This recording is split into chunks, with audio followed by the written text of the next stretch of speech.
ونستعينه ونستغفره ونعوذ بالله من شرور أنفسنا ومن سيئات أعمالنا من يهده الله فلا مضل له ومن يضلل فلن تجد له وليا مرشدا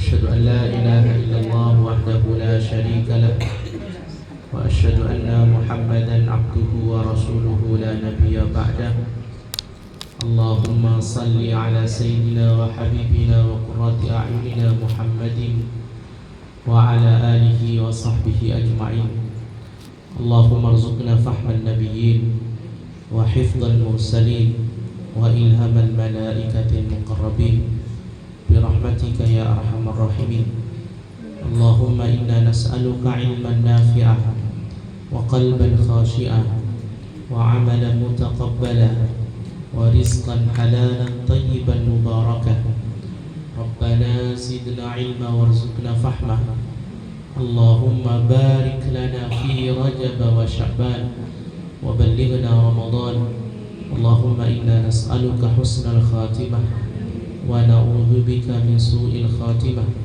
تقبل منا يا كريم والحمد لله رب العالمين. Ibu-ibu jamaah, ini majelis taklim apa namanya? Majelis taklim An-Nisa yang dimuliakan Allah Subhanahu wa taala. Syukur kepada Allah Subhanahu wa taala karena pada pagi hari ini Allah masih memberikan kita nikmat yang luar biasa. Allah masih memberikan kita iman sehingga dengan iman itu ada niatan di dalam hati untuk tetap taat kepada Allah dengan cara menghadiri majelis taklim. Allah masih kasih kita nikmat Islam sehingga dengan Islam itu kita tahu mana yang kemudian boleh dikerjakan, mana yang tidak boleh dikerjakan. Allah juga kasih kita nikmat sehat sehingga dengan sehat itu kemudian kita bisa menikmati, bisa lebih mudah datang ke majelis taklim, dan Allah juga kasih nikmat sempat sehingga kita bisa menyempatkan diri untuk bermuajahah di dalam majelis yang insya Allah barakah ini. Ibu-ibu dirahmati Allah, kita hari ini berada di pertengahan bulan Sya'ban atau bulan Februari. Dua-duanya sama-sama di tengah. Yang pertengahan bulan Sya'ban juga pertengahan bulan Februari. Dan kemungkinan Ramadannya juga akan bersamaan dengan bergantinya bulan. 1 Ramadan kemungkinan bisa 1 Maret. Kemungkinan, tapi kita masih akan menunggu sidang isbat. Cuma ini rahmati Allah Subhanahu wa taala, ada doa yang sangat dianjurkan untuk kita baca di ayam Rajab wa ayam Sya'ban. Doa yang selalu dan senantiasa dianjurkan untuk kita baca pada hari-hari bulan Rajab dan hari-hari bulan Sya'ban. Bunyinya adalah Allahumma barik lana fi ma razaqtana.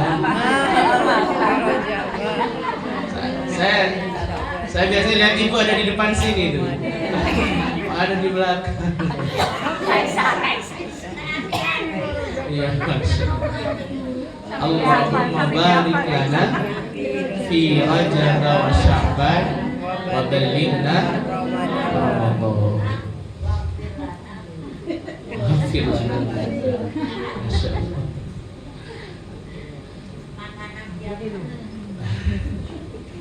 Ibu ini rahmati Allah Subhanahu wa taala. Ini doa menarik sekali untuk kita bahas. Saya mengawali dari doa ini karena saya diminta untuk berbicara tentang semangat menyambut Ramadan.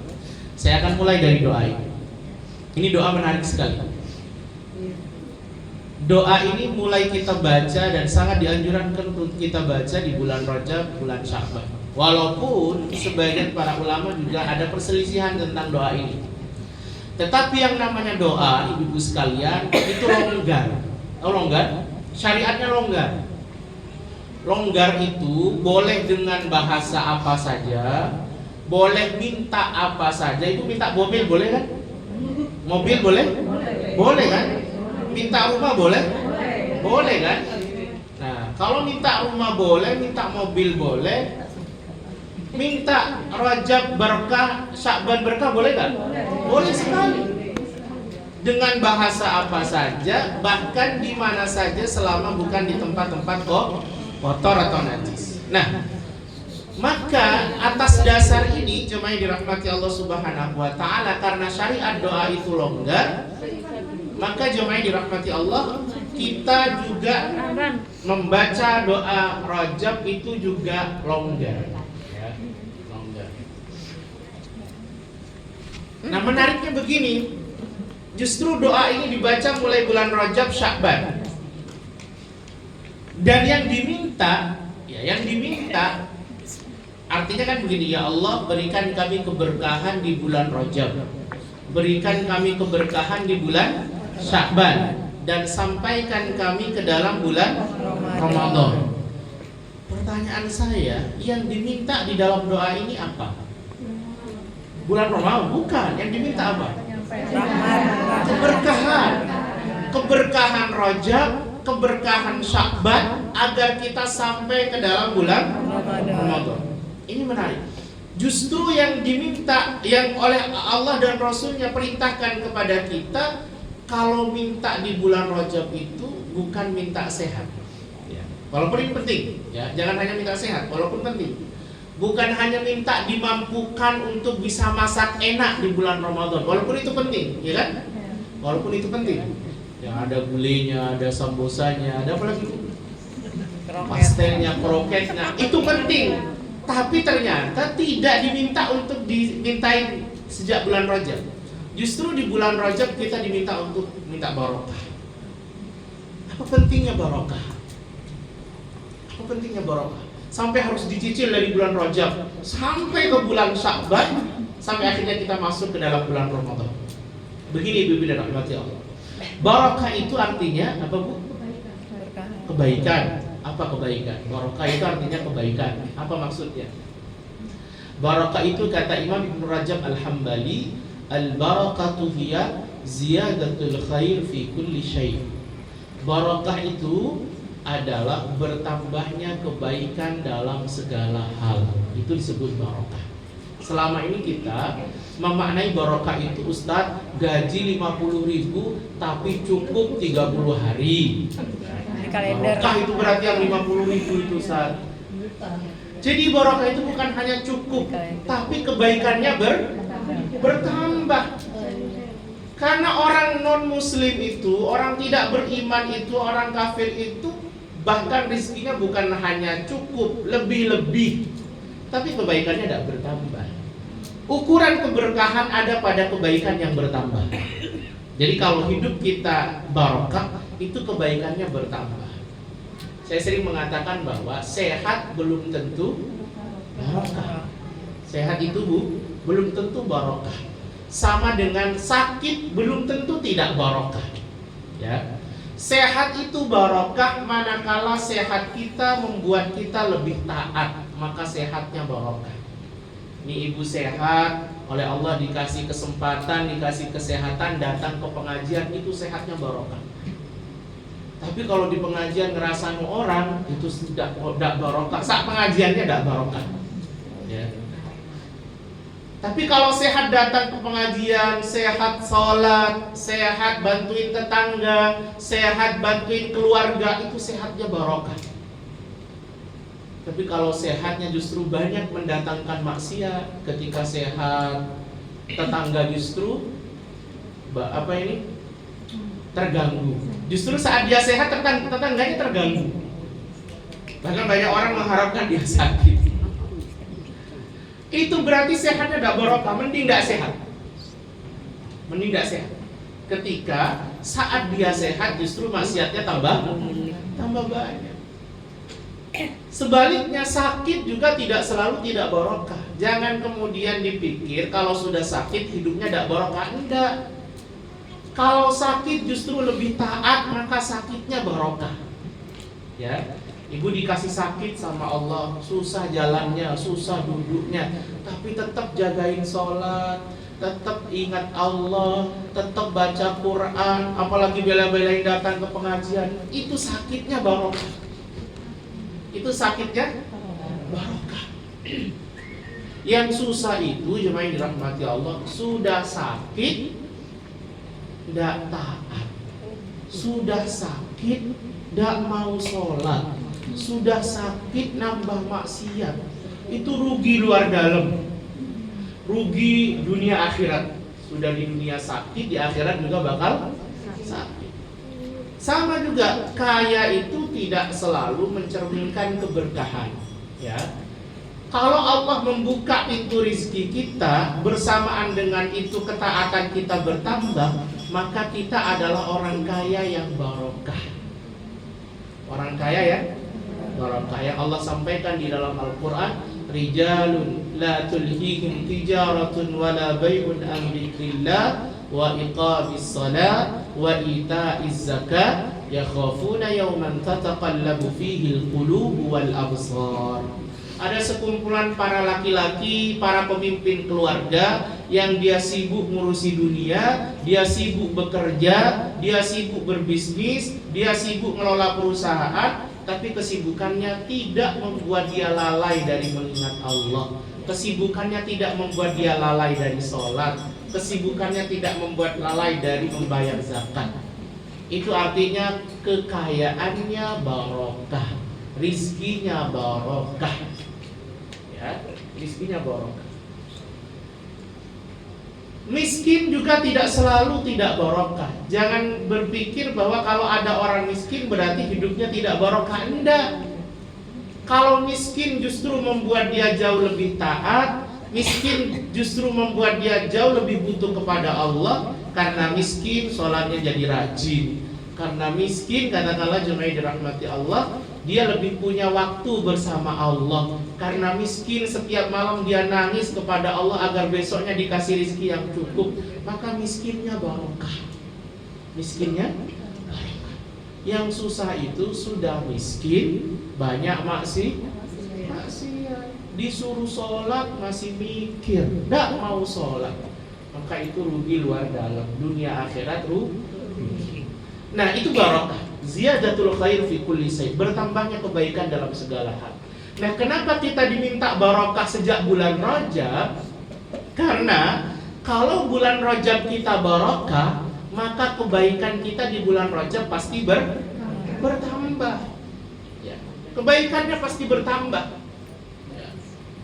Kalau bulan Rajab kebaikannya bertambah, maka ada satu kaidah di dalam agama kita, tawabul hasanati hasanatun ba'daha.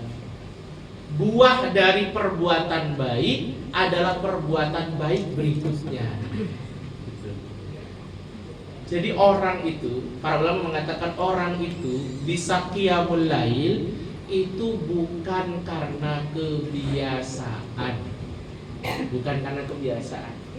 Tetapi itu karena Allah yang membangunkan, Allah yang menggerakkan hatinya untuk mau sholat. Itu didasari karena ketika di siang hari kebaikannya banyak, maka di malam hari Allah bantu untuk bisa tahajud. Ya Ustaz, kebiasaan, makanya saya kalau sudah setiap jam 2 bisa bangun Ustaz, tapi nonton bola. Ya karena ada orang bisa bangun tapi tidak bisa sholat, ya kan? Bahkan ada orang nggak hanya bisa bangun semalam suntuk, tidak tidur tapi tidak kepikiran mau sholat, ya kan? Lantas siapa yang menggerakkan hati untuk sholat? Allah yang menggerakkan. Dan gerakan itu, Allah menggerakkan itu salah satu sebabnya karena dia di siang harinya banyak melakukan kebaikan. Jadi tawabul hasanati hasanatun ba'daha. Kebaikan itu menghasilkan kebaikan berikutnya. Nah, kalau Rajab kita barokah, maka kebaikan Rajab itu banyak, itu akan menghasilkan Sya'ban juga barokah. Kebaikan di Sya'ban juga akan banyak, itu membuat kita punya power untuk memaksimalkan Ramadan. Sehingga kalau dari doa ini kita dapat satu poin, bahwa persiapan Ramadan itu bukan pada hari pertama Ramadan, bukan, tapi justru dimulai sejak Rajab. Bahkan ada yang lebih lagi, dimulai sejak 6 bulan sebelumnya. Kalau kita bersiap di bulan Ramadan, artinya baru tanggal 1 Ramadan baru mulai mau jamaah, baru mulai mau bangun tahajud, baru mulai mau nutup aurat, baru mulai mau puasa, maka susah kita bisa maksimal di bulan Ramadan. Susah. Itulah kenapa para ulama mengatakan Rajab itu bulan apa?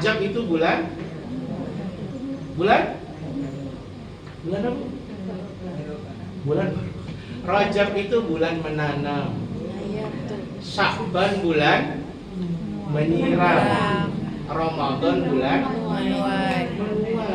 Jadi kalau kita persiapan saat bulan Ramadan, ya gak ada yang mau dituai, gak nanam, iya kan? Mungkinkah kita menanam sesuatu yang tidak kita tanam, menuai sesuatu yang tidak kita tanam? Kan enggak. Mungkinkah kita memanen durian sementara kita tanam timun? Mungkin bisa, kalau tetangganya punya. Ya kan tetangganya sama tetangganya mau dipetik sendiri, ngapain ngurusin itu? Artinya jemaah yang dirahmati Allah, persiapannya itu justru sejak Rajab. Makanya mestinya tarhib Ramadan itu dimulai sejak Rajab. Kenapa kemudian ini menarik sekali? Kenapa kemudian jemaah yang dirahmati Allah Subhanahu wa taala, Rajab itu dimasukkan ke dalam bulan-bulan haram, ya kan? Rajab bulan haram apa tidak? Bulan haram itu maksudnya apa sih? Dilarang melakukan maksiat. Bulan haram itu arti lektikalnya bulan suci. Haram itu artinya suci. Masjidil Haram itu masjid yang suci. Bulan haram itu artinya bulan yang suci. Ada 4, Rajab, Muharram, Dzulqa'dah, Dzulhijjah. Coba ini menarik datanya. Bulan haram, Rajab itu dimasukkan dalam barisan atau golongan bulan haram yang setiap kebaikannya akan dilipat gandakan, ya, dilipat gandakan. Nah, kemudian bulan Sya'ban justru tidak masuk bulan haram, padahal mendekati bulan Ramadan. Tapi ada data yang menarik, ternyata ada hadis yang mengatakan baginda Rasul itu ketika bulan Sya'ban puasanya hampir 1 bulan. Pertanyaan saya, kenapa sampai 1 bulan, hampir 1 bulan? Kenapa kira-kira? Apakah karena persiapan biar nanti hari pertama tidak ngelak kalau bahasa kita? Rasul itu tidak butuh persiapan. Beliau sudah terbiasa Senin Kamis, sudah terbiasa Ayyamul Bid. Kenapa beliau harus sampai Sya'ban itu harus sampai dipenuhi, hampir penuh? Kalimat para sahabat hampir penuh. Ya, hampir penuh. Kata Bunda Aisyah hampir penuh. Ya tidak sebulan plek ya, tapi mungkin ada absennya 1 barang 2 hari ya, tapi hampir penuh. Kenapa? Jemaah dirahmati Allah. Karena dari Rajab itu sudah mulai bersiap, kebaikannya sudah harus banyak. Sya'ban juga kebaikannya harus banyak. Ini nanti jadi kekuatan untuk menghadapi bulan.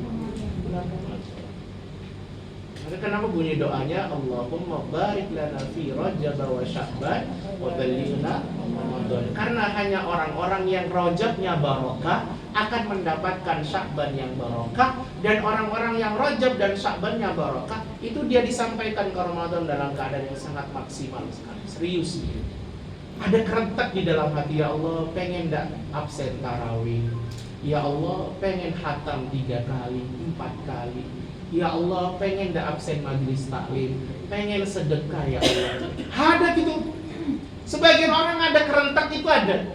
Inisiatif itu ada. Sebagian yang lain enggak mikir, yang paling penting nanti puasa bisa lebaran Idul Fitri. Ya, bahkan bisa dapat makan gratis karena masjid-masjid menyiapkan takjil gratis. Tidak sampai berpikir bisa hatam, bisa membantu fulan, bisa sedekah. Tidak ada dalam pikiran itu. Yang ada hanya pikiran-pikiran konsumtif, bisa dapat takjil gratis, bisa pakai pakaian baru, dapat THR, dapat angpau dan lain sebagainya. Itu bergantung dari Rajab dan Sya'ban. Maka kalau kita membuka sirah, terutama ayat yang menjelaskan tentang bulan Ramadan, itu ayat berapa itu? Surah Al-Baqarah ayat berapa? 183 yang mungkin kita semua hafal. Ya ayyuhalladzina amanu kutiba alaikumus syiyam kama kutiba 'alal ladzina min qablikum la'allakum tattaqun. Apa itu artinya? Intinya itu wajibnya untuk puasa. Itu ayat wajib untuk puasa. Pertanyaan saya, kalau kita mau memahami tentang puasa secara utuh, kita akan berangkat dari ayat ini mestinya. Cuma kalau ayat ini dibaca dengan terjemah yang kita miliki, maka seakan-akan kita hanya akan mendapati bahwa ayat ini jelasnya tentang kewajiban puasa. Tapi kalau kita membahas ini dari sisi pendekatan sirah, kita akan mendapatkan poin yang sangat luar biasa. Ayat ini, ibu-ibu dirahmati Allah, turun kapan? Halo? Turun mentang-mentang ayat Ramadan, turunnya Ramadan. Ayat ini turun kapan? Ayat ini turun di bulan Sya'ban. Tahun keberapa? Tahun kedua Hijriah. Saya selalu bilang gini, Quran itu tidak akan pernah bisa utuh dipahami ketika kita tidak menggunakan pendekatan sirah.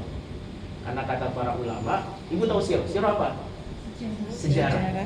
Sejarah baginda Rasul. Karena pada kata para ulama, Quran itu adalah manual book. Ibu tahu manual book? Manual book, kalau kita beli handphone, di dosbooknya itu ada manual book.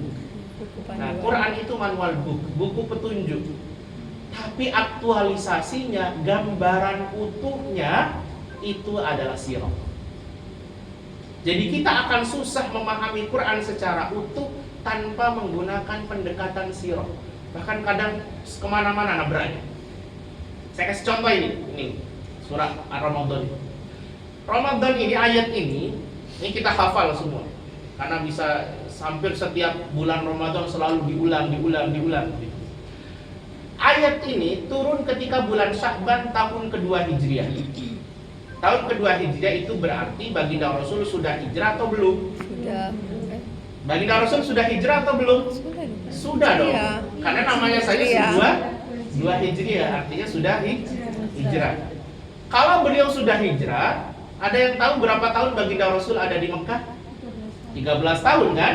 13 tahun di Mekah, hijrah dapat 2 tahun, ayat ini turun. Itu berarti ayat ini baru turun setelah 15 tahun baginda Rasul mendapatkan wahyu. Lama sekali ayat ini turun. Itu juga punya arti bahwa baginda Rasul baru puasa Ramadan, para sahabat baru merasakan puasa Ramadan itu setelah 15 tahun mereka menemani baginda Rasul. Pertanyaannya, kenapa harus selama itu? Kenapa harus kemudian diturunkan 15 tahun setelah baginda Rasul jadi Rasul? Kenapa tidak di awal-awal? Cuma dirahmati, ini penting. Kenapa seperti itu? Karena baginda Rasul itu sepanjang beliau berada di Mekah 13 tahun itu, fokus dakwahnya, fokus agenda beliau adalah menguatkan akidah, menguatkan tauhid, menguatkan iman kaum muslimin. Sehingga kalau kita baca sirah, kita akan mendapati bahwa ayat-ayat yang turun di Mekah itu tidak banyak tentang syariat, tapi banyaknya tentang akidah. Ayat tentang pelarangan buka aurat itu turun belasan tahun setelah turun beberapa tahun setelah ayat soal puasa. Ayat tentang khomer, larangan khomer itu turun beberapa tahun setelah perang Badar atau setelah ayat ini, ayat puasa. Bahkan ada yang mengatakan bahwa sebagian besar para sahabat itu pernah mabuk. Bahkan Hamzah bin Abdul Muthalib yang singanya perang Badar itu setelah perang Badar ada yang mengatakan dia masih mabuk. Karena apa? Karena khomer belum dilarang. Jauh, artinya ayat-ayat syariat itu turun jauh sebelum baginda Rasul, setelah baginda Rasul jadi Rasul. Nah, di Mekah beliau lebih fokus pada penguatan akidah, iman, tauhid. Kenapa ini penting dikuatkan dulu? Karena kalau iman itu kuat, syariat itu mudah. Ya. Kalau iman itu kuat, maka kita melaksanakan perintah-perintah syariat itu menjadi ringan. Gak usah bicara sholat subuh berjamaah kalau imannya tidak kuat, susah bagi dia. Tapi bagi sebagian orang subuh berjamaah itu menjadi kebutuhan ketika imannya sudah kokoh. Gak usah bicara sholat qiyamul lail, kalau imannya gak kuat, sholat 5 waktu saja susah. Ya. Makanya oleh baginda Rasul ini dikuatkan dulu. Kaum muslimin ini di awal-awal dikuatkan dulu sebelum dikasih beban syariat, dikasih taklif, maka kemudian dikuatkan dulu selama 13 tahun sampai akhirnya beliau hijrah. Saat hijrah 2 tahun baru turun puasa. Setelah dirasa sudah kuat, baru turun puasa. Setelah turun puasa di bulan Ramadan, turun di bulan Sya'ban, jemaah dirahmati Allah, berarti bulan berikutnya adalah Ramadan pertama mereka plus perang perdana mereka. Karena perang Badar itu terjadi pada bulan Ramadan tanggal 17 Ramadan dan menang. Coba bayangin, di tengah mereka dahaga dan kemudian kelaparan itu karena puasa, ternyata mereka menang di Badar. Jadi kalau iman itu sudah kuat, dikasih syariat itu mudah sekali, cuma yang dirahmati Allah, mudah. Dan itu butuh 15 tahun. Makanya kenapa kalau kita lihat ayatnya, itu bunyinya adalah ya ayyuhalladzina amanu, wahai orang-orang yang punya iman. Yang dipanggil hanya orang yang punya iman. Otomatis yang merespon hanya orang yang punya iman. Kalau orang nggak punya iman, hanya sekedar muslim, biasanya nggak ngerespon. Kalaupun ngerespon, nggak begitu serius. Ya, nggak begitu serius. Ya, kalau saya katakanlah panggil fulana katakanlah gitu, maka yang fulana yang akan serius menghadap saya. Yang lain cuma dengar noai. Yang dipanggil adalah ya ayyuhalladzina amanu, wahai orang-orang yang imannya sudah kokoh, wahai orang-orang yang punya iman. Maka hanya orang yang punya iman yang akan merespon perintah puasa, dia yang akan punya azam kuat, punya semangat kuat untuk memaksimalkan puasa. Orang yang tidak punya iman tidak bakal. Maka kenapa kemudian ketika kita Ramadan kadang walaupun ada warung-warung sudah ditutup gitu, ditutup pakai banner, tapi pintunya masih kebuka. Ya. Ditutup gitu, kita juga kadang mendapati ada orang makan di siang bolong. Kalau ditanya muslim, ya tidak ada halangan, tapi jaga berpuasa. Tapi muslim, KTP-nya muslim. Tapi memang yang dipanggil hanya orang beriman. Allah tidak menggunakan kata ya ayyuhalladzina aslamu, tidak. Tapi Allah pakai kalimat ya ayyuhalladzina amanu, wahai orang-orang yang beriman. Jadi kalau kita nanti di bulan Ramadan itu maksimal, itu tanda bahwa kita beriman. Dan iman ini itu sudah dimulai disiapkan sejak bulan Rajab, Sya'ban sudah disiapkan. Baginda Rasul itu sampai puasa di bulan Sya'ban hampir penuh itu dalam rangka agar imannya naik. Ketika naik masuk pertama Ramadan, itu bahasa kita itu jos. Kita punya semangat yang luar biasa. Nah, Imam At-Tabari dalam tafsir beliau mengatakan begini. Kalaulah kalian mendapati ada ayat di dalam Al-Quran didahului dengan kalimat ya ayyuhalladzina amanu, perhatikan betul-betul kalimat itu. Karena setelah kalimat ya ayyuhalladzina amanu itu akan ada berita besar. Naba azim, berita besar, di mana berita besar itu bisa berupa perintah, yang perintah itu berat untuk kita laksanakan. Juga bisa berupa larangan, yang larangan itu berat untuk kita tinggalkan. Ibu bisa cek lah. Ya ayyuhalladzina amanu kutiba alaikumusiyam, itu berarti setelah kalimat ya ayyuhalladzina amanu ada perintah puasa. Puasa berat gak? Berat. Siapa yang bilang ringan? Yo, lanjut. Siapa yang bilang ringan? Puasa berat. Ya ayyuhalladzina amanu kulu min thayyibati ma razaqnakum. Wahai orang-orang yang beriman, makanlah dari yang baik-baik, yang halal-halal yang telah dirizkikan kepadamu. Itu cari makan yang halal itu berat. Berat semua yang dirahmati. Berat semua kata Imam Tabari. Berat. Tapi dia menjadi ringan bagi orang yang beriman. Puasa itu berat, tapi bagi orang yang beriman ringan. Justru ditunggu, justru dinanti, dirindu, pengen cepet-cepet. makan yang halal itu bagi orang yang beriman ringan, bahkan itu kebutuhan. Ketika dihadapkan kepada dia sesuatu yang haram, walaupun bagus, enak, enggak. Tapi bagi orang yang tidak punya iman, eman, ambil makan. Jadi jemaah yang dirahmati Allah, ini penting bahwa puasa itu menjadi ringan bagi orang yang beriman. Maka saya sering ditanya, Ustaz, terus apa persiapan paling prioritas bagi orang yang mau berpuasa? Persiapannya iman.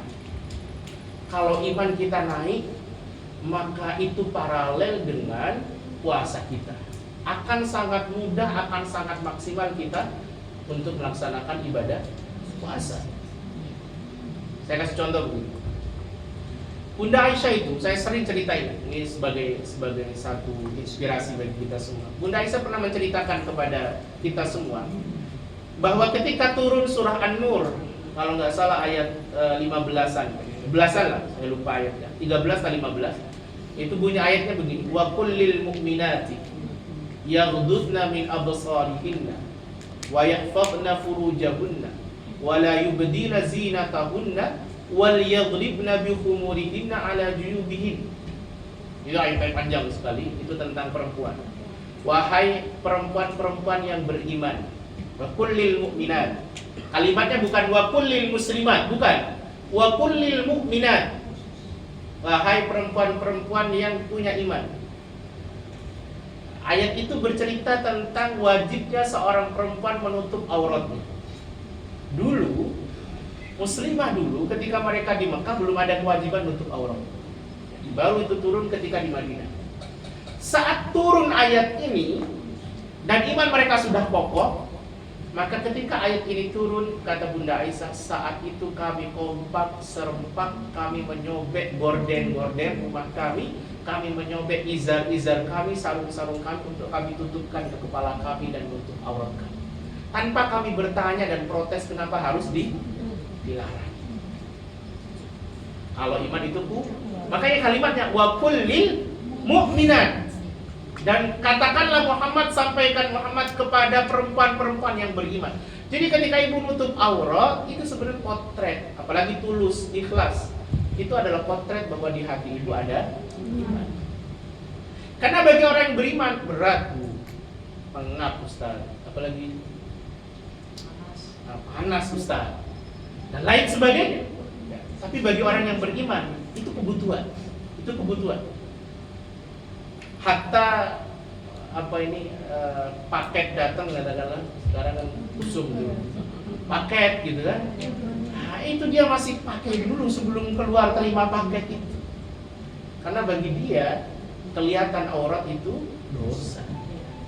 Sama juga jemaah yang dirahmati Allah, para sahabat juga mengatakan bahwa kami ketika turun ayat tentang khamar, karena khamar itu dulu menjadi budaya orang-orang Arab di Arab jahiliyah, kemudian kebawa sampai mereka menjadi muslim, sudah muslim, sudah masuk Islam, mereka masih minum khamar.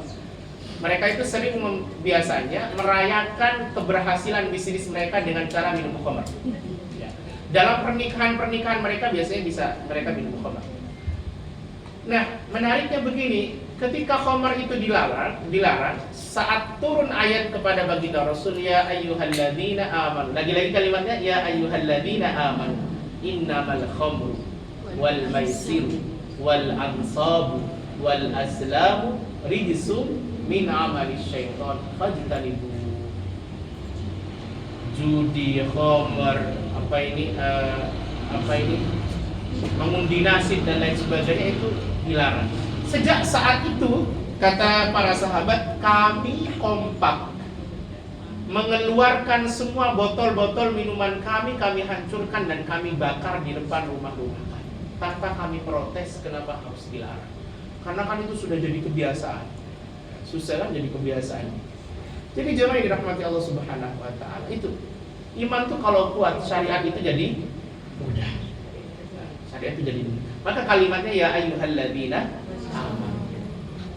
Ya ayyuhalladzina amanu. Maka iman adalah paling yang hal penting yang paling disiapkan sebelum kita masuk ke dalam bulan Ramadan. Nah, pertanyaannya begini.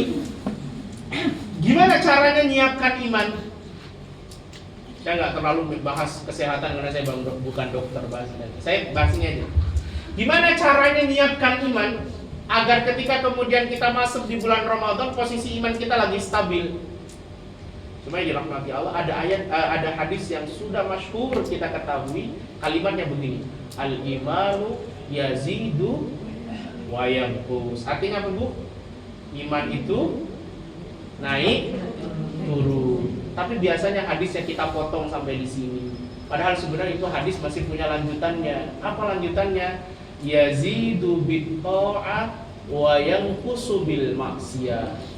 Iman itu naik turun, ya itu memang karakter iman naik turun. Tapi dia naiknya ketika kita bikin ketaatan. Kalau kita berbuat taat, berbuat baik itu iman naik.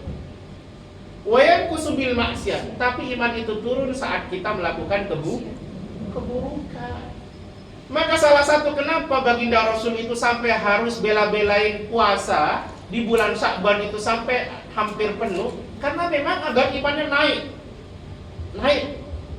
Segala bentuk kebaikan bisa kita lakukan di dalam hari-hari ini dalam rangka agar iman kita naik. Ketika iman kita naik masuk di awal Ramadan, itu banyak inisiatif kebaikan yang akan kita lakukan.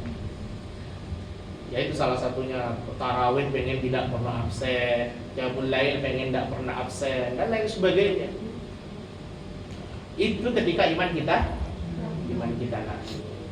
Maka hari-hari ini adalah hari-hari yang masih tersisa untuk kita melakukan banyak kebaikan agar iman kita ini betul-betul kokoh saat kita masuk di bulan Ramadan. Itu, Bu. Sebelum sehat, sebelum menu yang bejibun itu, hari pertama mau masak apa, hari kedua mau masak apa, hari ketiga mau masak apa. Sebelum itu, sebelum juga nanti tarawih di mana dan lain sebagainya, sebelum itu ini yang paling prioritas, iman dulu. Karena kalau iman sudah tidak connect, maka kita tidak akan connect pada perintah puasa. Tidak akan. Kalau iman itu tidak naik, ini ayat hanya bisa kita baca, tidak bisa kita amalkan. Karena kalimatnya di kalau bahasa kita di kotak, ya ayyuhalladzina amanu, wahai orang-orang yang punya iman, taat, sini. Ini aku ada perintah. Ini kalau kita nggak punya iman, nggak merasa terpanggil, ya akhirnya tidak bisa memaksimalkan, tidak punya rasa untuk memaksimalkan Ramadan. Akhirnya puasa ikut-ikutan. Ya. Giliran ada baksos ikut baksos. Giliran ada tarawih kesini. Tapi amal ibadah saksiannya atau pribadinya tidak. Hanya ikut-ikutan.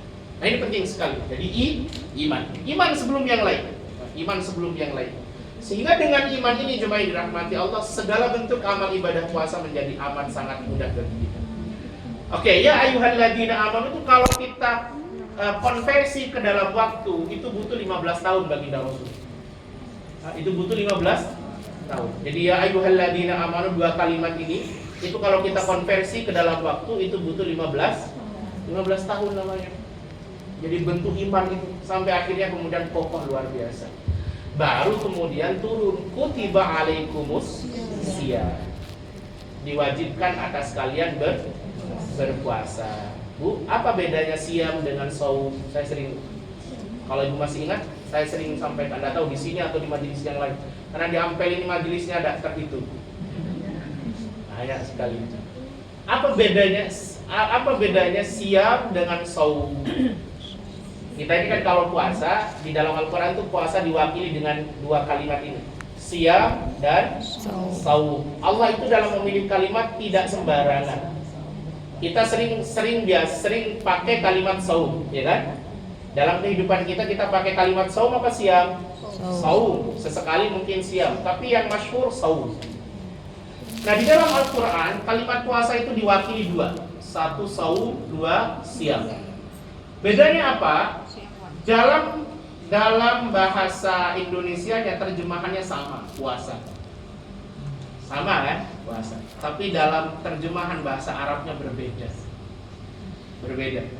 Sama lah kalau saya bilang di dalam Al-Quran itu ada banyak persamaan. Apa bedanya Malik dengan Fir'aun?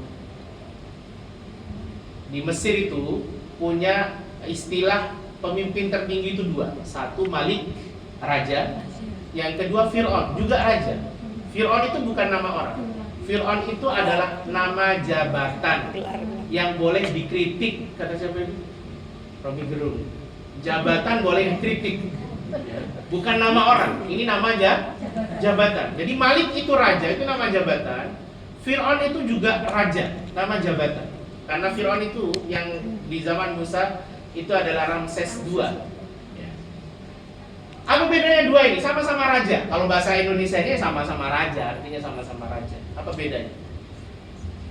Malik itu kalau kita baca sirahnya, karena memang saya spesialisasinya di sirah. Malik itu kita menemukan kalimat Malik pada jabatan tertinggi di Mesir itu pada kisah Yusuf alaihissalam. Di dalam kisah Yusuf kita tidak menemukan Fir'aun, tapi kita menemukan Malik. Ya. Wa qala al-maliku tuni bi. Dan raja itu bilang, datangkan Yusuf kepadaku. Ya, ada kalimat Malik. Di zaman Musa kita tidak menemukan Malik, tapi yang kita temukan adalah Fir'aun. Padahal dua-duanya adalah raja Mesir. Apa bedanya? Malik itu adalah raja Mesir yang bukan dari orang Mesir. Sehingga raja yang hidup di zaman Yusuf itu adalah raja yang bukan dari orang Mesir. Fir'aun itu adalah raja Mesir yang dari orang Mesir sendiri. Ya. Sama, saum dengan siam ini sama, punya arti sama, terjemahnya puasa. Tapi saum kita mau lihat kisahnya. Saum itu Allah ceritakan di dalam kisah Bunda Maryam. Ketika waktu itu Bunda Maryam sedang hamil tanpa disentuh satu lelaki pun. Tidak ada lelaki yang menyentuhnya. Kalau sekarang orang hamil tanpa suami kan banyak, ya kan? Orang hamil tanpa suami banyak. Tapi orang hamil tanpa disentuh lelaki pun itu hanya Bunda Maryam. Bunda Maryam waktu itu hamil tanpa ada suami atau tanpa disentuh lelaki, tiba-tiba menjadi bulian yang luar biasa di tengah keluarganya, masyarakatnya dan lain sebagainya. Karena memang Bunda Maryam itu terkenal dengan orang yang salihah, saya. Nah ini penting sekali. Orang tuh kalau sudah kadung solihah, sudah kadung solih, tiba-tiba berbuat maksiat, itu jauh lebih punya efek dibanding orang yang sudah terbiasa bikin maksiat. Paham ya? Maka hati-hati betul. Nah, ketika beliau kemudian hamil, itu jadi bulian yang luar biasa, bahkan difitnah, telah berzina, melacur dan lain sebagainya. Maka saat itu kemudian Bunda Maryam beriktikad untuk keluar dari kampungnya karena sudah tidak kuat, maka beliau keluar. Saat Isa alaihissalam itu lahir, kemudian Bunda Maryam sudah menggendong anak itu. Bunda Maryam memutuskan untuk kembali ke kampungnya. Saat beliau kembali ke kampungnya, mau menjelang masuk ke kampungnya, karena kalau dulu itu kampung itu ada pintu gerbangnya. Kalau sekarang kan susah Bu. Ini masih ada pintu gerbang di sini Bu ya. Ya. Mau masuk ke kampungnya itu, Bunda Maryam bilang begini, Inni nadartu lirrahmani sawma falan ukallimal yawma insiya. Ya Allah, aku bernadar kepada Engkau bahwa aku akan berpuasa. Sawma falan ukallimal yawma insiya. Maka aku tidak akan berbicara kepada siapapun saat ini. Karena waktu itu anak sudah dipegang, mau klarifikasi seperti apapun percuma, lebih baik diem. Jadi cuekin aja. Nah, puasa di dalam ayat ini itu artinya puasa mulut. Jadi nggak mau bicara.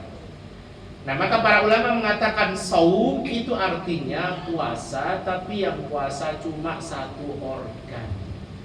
Ya, saya sering bilang, jadi kalau kita sahur, habis itu sholat subuh, kemudian tidur sampai ba'da asar baru bangun, itu namanya saum.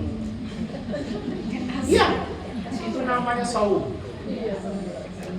Yang puasa cuma perutnya aja, ya biar gak kerasa laparnya. Atau puasa habis sahur langsung kemudian tidur, udah gak sholat subuh, gak sholat zuhur, gak sholat asar, baru bangun menjelang buka puasa. Habis itu apa itu dia sok sibuk nyiapin takjil buat buka puasa keluarga. Itu saum. Atau ibu puasa habis sahur nonton TV sampai asar. Itu saum. Atau habis puasa jam 7 atau jam 10 mall baru dibuka langsung masuk, keluar nanti baru ba'da isya. Itu saum. Itu saum. Yang puasa hanya satu organ.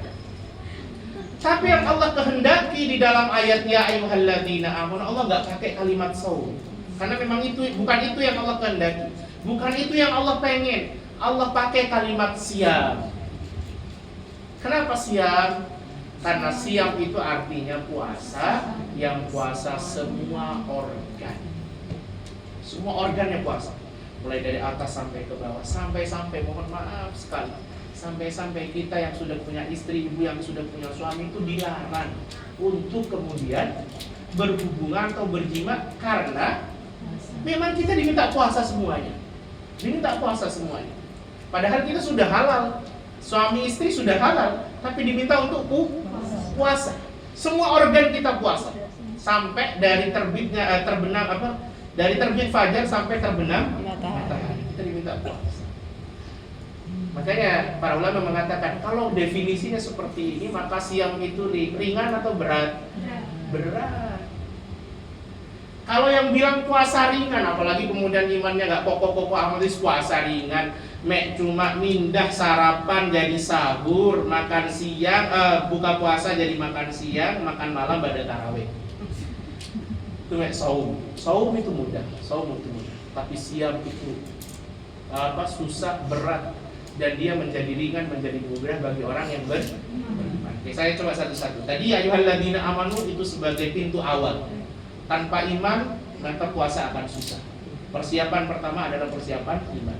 Kemudian puasa itu berat karena yang diminta berpuasa bukan satu organ tapi semua organ. Kutiba alaikumusiyam kama kutiba alal ladzina min qablikum. Sebagaimana diwajibkan atas orang-orang sebelum kalian atau umat-umat sebelum kalian. Ada nggak model puasa yang ibu-ibu ketahui selain model puasa seperti kita? Ada. Puasa siapa? Nabi Daud. Puasanya Nabi Daud itu puasa sehari, tidak puasa sehari. Sehari puasa, sehari tidak puasa. Makanya Nabi Daud itu dipuji oleh Allah Subhanahu wa taala. Walaqad ataina Dawuda minna fadla. Dan kami berikan kepada Daud itu keutamaan. Salah satunya adalah innahu awwab. Dia itu orang yang kuat dalam beribadah. Nabi Daud itu kalau kita baca sirahnya, itu kita akan mendapati sosok orang yang paling kuat dalam beribadah. Nabi memuji salat Nabi Allah Daud sebagai salat yang paling dicintai oleh Allah Subhanahu wa taala. Puasa Nabi Daud puasa yang paling dicintai. Nabi Daud itu kalau sudah salat malam itu lama sekali. Lama. Kenapa salatnya lama? Kenapa kira-kira? Karena Nabi Daud itu punya keutamaan, dia selain hafal Zabur, dia punya suara yang sangat indah. Sehingga ketika sholat itu membaca suara dengan semerdu itu gak terasa. Makanya kita kalau qiyamul lail, kita pengen jamaah qiyamul lail itu, kan cari masjidnya siapa ya yang imamnya. Karena kita harus mengakui bahwa imam yang enak itu membuat tidak kerasa juga itu 2,5 lembar kadang satu salam itu enggak ini atau satu juz satu malam itu tidak kerasa. Ya. Sama Nabi Daud itu karena memang beliau bisa melanggamkan, kalau bahasa kita, melanggamkan Zabur itu sampai dalam 70 macam lagu. 70 macam lagu. Dan puasa Nabi Daud puasa yang dicintai. Karena sehari puasa, sehari tidak puasa. Saya kasih tahu, puasa Nabi Daud itu sehari puasa, sehari tidak puasa. Puasanya Nabi Sulaiman itu jemaah dirahmati Allah, karena Daud itu anaknya Nabi Sulaiman. Daud itu anaknya Sulaiman anaknya Daud. Sulaiman anaknya Daud. Kalau baca sirah, Sulaiman sama Daud itu keturunannya Yahuda. Itu keturunannya Yahuda. Jadi dari Bani Israel yang 12 itu, 12 Bani Israel itu ada spesialis nabi, ada spesialis raja. Yang spesialis nabi itu turunannya Lawi namanya. Kalau dalam bahasa Yahudinya Levi. Yang spesialis raja itu turunannya Yehuda. Yehuda itu ke bawah menurunkan